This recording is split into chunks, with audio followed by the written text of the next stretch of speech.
اگر وہ سمجھے کہ جو ہے کوئی اس کے خلاف شواہد نہیں ہے تو سیکشن 63 ضابطہ فوجداری میں اس کو عدالت ڈسچارج کر سکتی ہے، میجسٹریٹ ڈسچارج کر سکتا ہے جس کے سامنے اس کو ریمانڈ کے لیے لے جایا جائے. تو یہ تمام ان کے ہیں، اور اگر وہ ریمانڈ دیتا بھی ہے تو اس کی نگرانی جو ہے سیشن جج کے پاس ہوتی ہے 435 میں، اور پھر اگر وہ ہوتا ہے تو ہائی کورٹ میں آتا ہے، اور وہ تمام اسے جو ہے سہولتیں میسر آتی ہیں، وکیل کی بھی اور خاندان اور فیملی کی بھی، اور اسے پتہ ہوتا ہے کہ میرے اوپر الزام کیا ہے اور میرے خلاف شواہد کیا ہیں.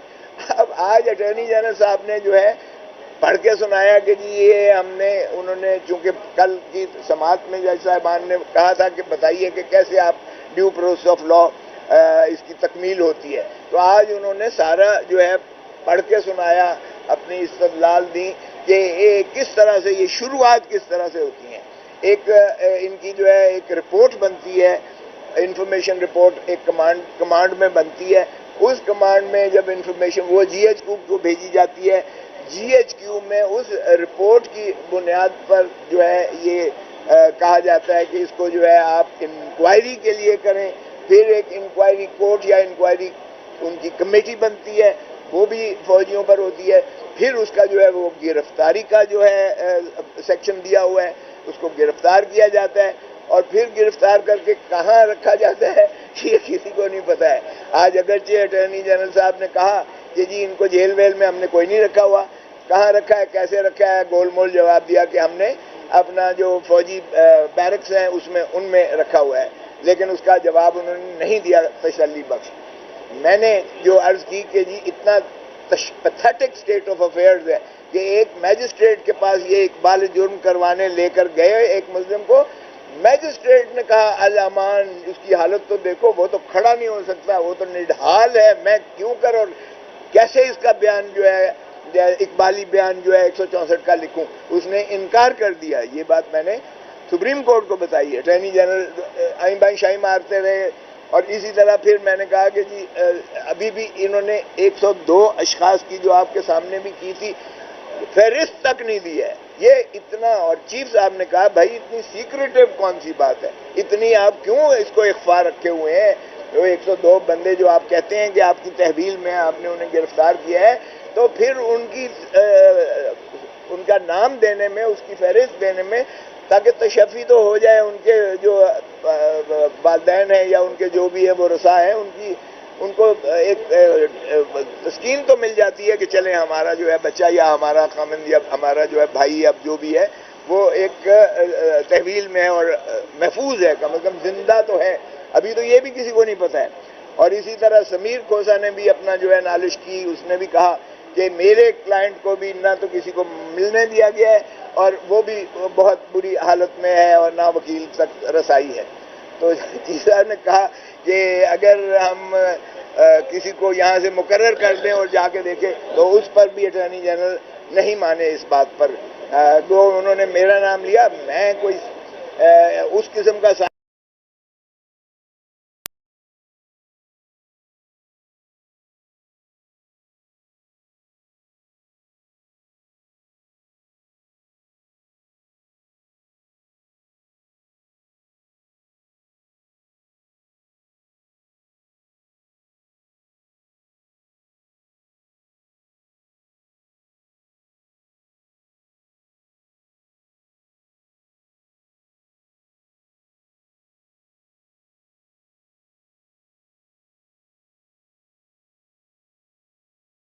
کیے گئے ہیں. پھر اپیل کا پروویژن پڑھ کے سنایا اٹارنی جنرل صاحب نے. تو اپیل کی جو شق تھی وہ بھی اپیل انہی کی اپنی جو ہے یعنی ہائرارکی میں تھی کہ بریگیڈیئر یا جنرل میجر جنرل اور بریگیڈیئر ہوگا، یعنی اس کی فارمیشن کے حساب سے جو ہے وہ بھی انہی کی ہوگی اپیل. تو میں نے یہ بعد میں بھی کہا، میں نے کہا جی جب کور کمانڈرز ساروں نے اور فارمیشن کمانڈر ساروں نے ایک فیصلہ ہی سنا دیا ہے کہ ناقابل تردید شواہد جن کو جھٹلایا نہیں جا سکتا، جس کی آرمی چیف خود سربراہی کر رہے تھے ان تمام میں بھی آرمی چیف صاحب جو ہے اس کی سربراہی کر رہے تھے، اور فارمیشن کمانڈرز کی بھی صدارت جو ہے خود آرمی چیف کر رہے تھے، اور کہتے ہیں کہ جی اب اپیل کے لیے بھی پھر آرمی چیف کے پاس جائیں. تو مجھے بتائیے گا کہ ہم نے یہی کہا کہ جناب ہمیں یہ ایسا جو ہے یہ منظور بالکل بھی نہیں ہے، اس لیے کہ بنیادی حقوق نہ صرف یہ اپیل کے رائٹ سے شروعات ہوتے ہیں، بلکہ بنیادی حقوق آپ کے ابتدا سے شروع ہوتے ہیں، اس کے گرفتاری سے شروع ہوتے ہیں، اس کی گرفتاری کے بعد اس کو جو ہے وہاں ٹرائل سے شروع ہوتے ہیں، اس کے وہ تمام جو ہے اوپن کورٹ کے سے شروع ہوتے ہیں، اور نہ صرف یہ کہ کسی فوجی کو تو یہ تو پھر آپ چلے جائیں رشیا چلے جائیں یا آپ چائنا چلے جائیں جہاں فوجی جو ہے وردی میں بیٹھ کر وہ عدالتیں لگاتے ہیں.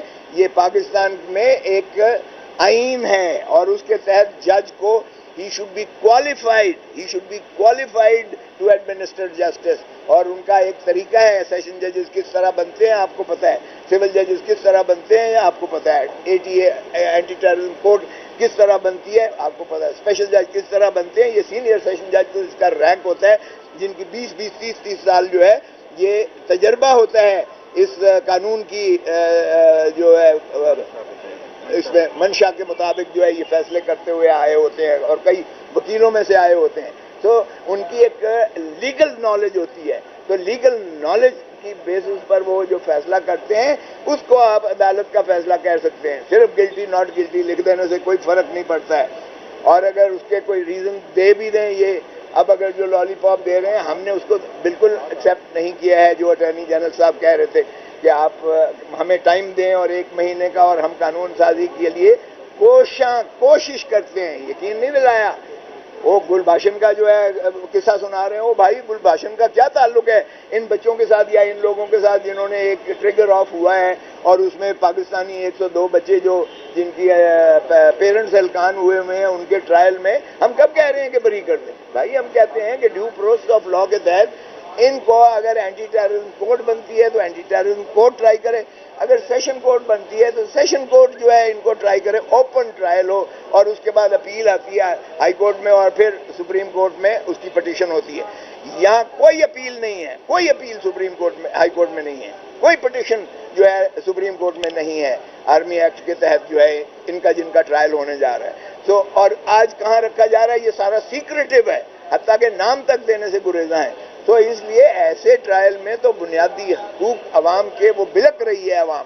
ہمیں بالکل یہ اس طرح کی جو ہے قبول نہیں ہے. بھلے وہ اگر کرتے ہیں تو قانون سازی 2/3 سے آئین کو ترمیم کرنا پڑے گا، اور میرا نہیں خیال کہ کوئی بھی عوامی نمائندہ آ کر یہ سویلینز کے تابع کر دے گا، فوجی عدالتوں کا سنوائی تابع کر دے گا، ورنہ کل کو یہ خود آئیں گے. اور محترم نواز شریف صاحب نے جب 98 کا آرڈیننس کیا تھا، اگر یہ اس کو لیاقت حسین کے کیس میں سپریم کورٹ کے 9 جج اس کو جو ہے کالعدم قرار کے نہ پھینکتے تو یقین کریں کہ پہلا ٹرائل نواز شریف کا ہوتا، اسی اپنے بنائے ہوئے قانون میں ملٹری کورٹ میں ان کا ٹرائل ہو رہا ہوتا. تو اس لیے ایسا نہ کریں جو آگے سے بھی اثر انداز ہو، ایسا گڑھا نہ کھولیں جس میں آپ خود گریں، اور ایسی چیز نہ کریں جس میں عوام پاکستان جو ہے بنیادی حقوق سے محروم ہو کر ایک خوف کی فضا میں جو ہے زندہ رہے. تو میں سمجھتا ہوں کہ ابھی انہوں نے جج صاحبان نے کہا ہے کہ ہم ان معروضات کو کنسیڈر کر کے اب یہ جو ہے اگلی تاریخ ابھی بتائیں گے تھوڑی دیر میں انشاءاللہ. اور ہمیں یقین ہے چودھری اعتزاز احسن نے کہا کہ میں توقع 1 منٹ ہے، چودھری اعتزاز احسن نے کہا کہ یہ ان کا حکومت کا، وفاقی حکومت کا، اٹارنی جنرل کا صرف ایک مقصد ہے، یہ آپ کو مانے کرنا چاہتے ہیں آپ کو کہ آپ ایک عظیم فیصلہ نہ دیں، اور وہ عظیم فیصلے سے محروم رکھنے کے لیے آپ کو یہ ہیلے بہانے سے تاریخیں لے رہے ہیں. یہ چودھری اعتزاز احسن نے برملا کھلی عدالت میں کہا. میں آپ کو آپ کی اجازت سے ایک دو باتیں کرنا چاہتا ہوں. ایک، اگر ججز کا یہ خیال ہے یا قیوم صدیقی سن لیں، میں آپ کو ایک چیز بتاؤں. جب میں کر رہا تھا 13 ججز کے سامنے افتخار محمد چودھری کا کیس، تو جب ختم ہونے لگی بحث تو ہمیں یہ اطلاع ملی 2 دن پہلے، اور میری نیکسٹ ڈے فائنل آرگومنٹ تھی. انہوں نے کہا تھا نہیں وہ میری ذرا سن لیں. اب وہ فائنل ڈے پہ ہمیں چودھری افتخار صاحب نے کہا, ان کے کچھ وکیل جج ان کو بتاتے تھے, ان کے کلیگ تھے, انہوں نے کہا یہ فیصلہ ہو گیا ہے, اب بڑا اچھا فیصلہ ہو گیا, بڑا اچھا فیصلہ ہو گیا, یہ فیصلہ آ رہا ہے. کہنے لگے کیا؟ میں نے کہا کیا؟ کہ وہ کہتے ہیں بحال کر دیتے ہیں جج صاحب کو اور بحال رکھتے ہیں ان کے خلاف ریفرنس کو. So president also winner and chief justice also winner. یہ ون ون دونوں کے لیے کر لیتے ہیں کہ چیف جسٹس بحال ہو جائے گا اور ریفرنس اس کے ساتھ جو سپریم جوڈیشل کاؤنسل میں جس کو ہم نے چیلنج کیا تھا یہ رہ جائے گا. میں نے کہا جی نہیں, مجھے نہیں قبول. I will not have half a winner and half a loser. I will not be a half a winner. یہ میں دنیا کو بتاؤں گا کہ یہ ہماری ڈیفیٹ ہو گئی ہے اگر یہ ہوگا. دوسرے دن میں نے بحث کی تو آپ لوگوں نے سنی, لاسٹ میری بحث میں نے یہی کہا, میں نے کہا جناب میں نے یہ نہیں کہا مجھے پتہ لگا یا کچھ, میں نے کہا جناب یہ ہو سکتا ہے کہ آپ لوگوں کے ذہن میں کوئی بات ہو اور بات یہ ہو کہ پریزیڈنٹ کو بھی کچھ دے دو اور چیف جسٹس کے بھی حوالے کچھ کر دو. چیف جسٹس کو بٹھا دو اوپر اور چیف جسٹس کے خلاف ریفرنس دبا کے چلاؤ اور جلدی جلدی اس کو کنوکٹ کراؤ, پر وہ بھی خوش اور وہ بھی خوش. میں نے کہا sir there will be no half winner اور half loser. There has to be a winner. If I don't win, I lose. I don't care. آپ بھی تاریخ کے سامنے کہ دربار میں اور کٹہرے میں کھڑے ہیں, میں اکیلا نہیں کھڑا, آپ بھی کھڑے ہیں. یہ میں سنانا چاہتا ہوں, یہ کارروائی کا حصہ ہے. اور میں نے ایک اور بات کی, میں نے کہا یہ آپ کے دو طرف سابق جج صاحبان کی تصویریں لگی ہیں. ہر جج نے اپنی تصویر خود سلیکٹ کی, اس کو کوئی نہیں کہا گیا کہ آپ یہ بنوائیں یا وہ بنوائیں. کسی نے بگ میں بنائی ہے, کسی نے وہ روز میں بنائی ہے, کسی نے ریلیکس بنائی ہے, اپنی مرضی کی. میں نے کہا یہ جو تصویر اب نیکسٹ لگنی ہے جو افتخار محمد چودھری کی لگنی ہے اس کی اپنی مرضی کی لگے گی. آپ میرے خلاف فیصلہ دیں, یہاں وہ تصویر لگے گی چیف جسٹس کی جو گردن ایک مروڑ رہا ہے ایک انسپیکٹر, میں وہاں لگواؤں گا. یہ آپ بھی تاریخ کے کٹہرے میں کھڑے ہیں اور میں بھی تاریخ کے کٹہرے میں کھڑا ہوں اور میں اس تاریخ کو مسخ نہیں ہونے دوں گا. In this case also there is no half way house. There is no کہ جی فوجی عدالتیں لگ جائیں پر ان کے پاس اپیل کا اچھا. بھائی فوجی عدالت کیا ہے؟ میں سمجھو فوجی عدالت ہوئی ہے بیٹھ, میں نے وردی پہنی ہوئی ہے, میں ایک کرنل ہوں یا بریگیڈیئر ہوں, میں کسی ڈسپلن کا پابند ہوں کہ نہیں؟ وہ سپیریئر لوگ وہ فوجی ہیں, ان کے ڈسپلن کا میں پابند ہوں. میری پروموشن, میری بینیفٹس, مجھے اچھی پوسٹنگ, مجھے نکالنا فوج کا سب ان کا تعلق ہے. یوں یہ کورٹس میں کیا ہے؟ کورٹ ہوتی ہے, عدالت ہوتی ہے جس کو سیکیورٹی آف ٹینیور ہوئے, لیگلی گارنٹی, جس کو نکالنے کے پروسیجر کے لیے آپ کو ایک پوری انکوائری کرنی پڑے, جوڈیشل انکوائری ہو, اس کو نکالنا کے لیے کوالیفائڈ ہو. اب یہ یہاں آپ فوجیوں کو بٹھا رہے ہیں عدالت. فوجی اور عدالت یہ آپس میں ضد ہیں. they are not acceptable. کہ فوجی ہو, اب وہ اس کو جو حکم آ جائے گا وہ کرے گا. میں نے 100 کے قریب ٹرائلز کیے ہیں فوجی عدالتوں کے ضیاء الحق کے ٹائم میں. وہ کئی دفعہ مجھے بھی پکڑ کے ساتھ لے جاتے تھے. 20 ورکرز کا, پیپلز پارٹی کے ورکرز کا